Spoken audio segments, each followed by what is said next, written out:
हमारे आए हुए दूर दराज से महापुरुष जी, माताएं, बहनें, सभी के चरणों में कोटान कोटि बार विश्व रूपाय नमः, विश्व रूपाय नमः।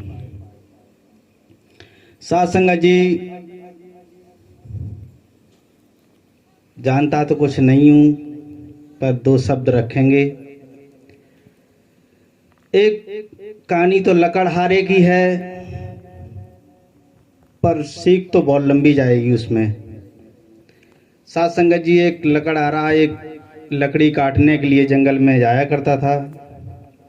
तो वो ये समझता था कि मेरे सिवाय जंगल में और कौन जाने।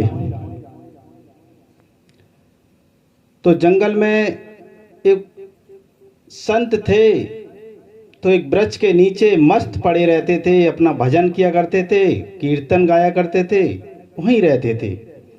रास्ते में वो मिलते थे। तो एक दिन उसके लकड़हारे के विचार आए कि यहाँ पर ये मस्त पड़े रहते, जाकर एक बार मिले इनसे। तो वो मिले, उनके चरणों में शीश झुकाया और उनने कहा कि प्रभु, आप यहीं मस्त पड़े रहते हैं, और क्या करें, बस यहीं तो मस्ती है। तो वो अपनी बात कहने लगे कि हम लकड़ी काट के लाएंगे और उसको बेचेंगे, अपने परिवार का गुजारा करेंगे। तो वो संत कहने लगे, तुम लकड़ी काटने जाते हो, क्या तुम्हें लकड़ी की पहचान है?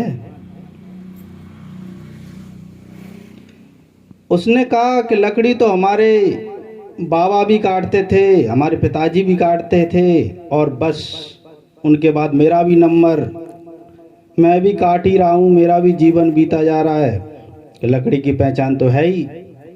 तो लकड़ी तुम कितने रुपए की बेच के आते हो? तो उनने कहा कि बस 2 वक्त का राशन आ जाता है।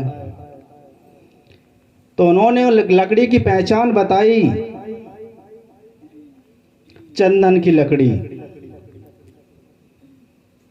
तो वो एक बार को उसे झटका लगा कि मैं तो समझता था कि मेरे सिवाय और लकड़ियों में कोई जानता ही नहीं है, कि संत महात्मा तो लकड़ी की पहचान भी जानते हैं, और इस लकड़ी को बेच के 1 हफ्ता भर का हमारा राशन चल जाता है। अब वो 1 हफ्ता बाद आया करे, उस लकड़ी को, चंदन वाली लकड़ी को काट के अपनी मार्केट में बेच दिया करे, और उसका 1 हफ्ता तक राशन चलता करे। फिर दोबारा काफ़ी दिन ऐसे बीते, तो दोबारा गया संत महात्मा के पास, अपनी ऐसी दास्तान उसने सुनाई। संत महापुरुष बोले कि बस चंदन की लकड़ी तक ही रहोगे क्या, आगे भी नहीं जाओगे? आगे और जाओ,